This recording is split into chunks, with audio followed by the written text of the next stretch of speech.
Now for all of you hooking up online or on dating apps, take a listen to this. In Toronto, Canada, a man would pose as a woman online, because no one's ever done that to you, right? Well, you know, with any scam, there are going to be people that bite. And for Tony Sphere, who would make himself out as the girl here, as the woman, he did trick two men into coming over to his house, having the men pull out their member and putting it through a hole in the sheet that he hung on the doorway. Because that's not shady at all, right? Now Tony would whisper to the men not to really speak too much and keep the mystery going. Well, once the men would put their member in the hole, Tony would perform a little bit of oral and some anal with it.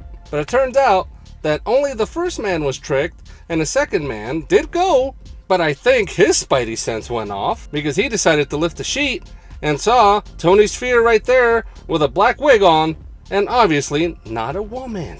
So officers booked him, and at the end of the day, although Tony did not have any prior criminal record, he was sentenced to 28 months in jail. And the two victims were left wondering, man, what did we do? Was it worth it?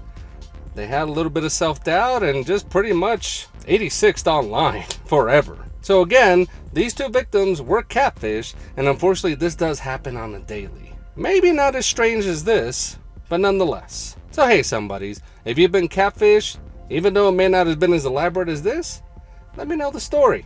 I'm very curious to read your comments on this one.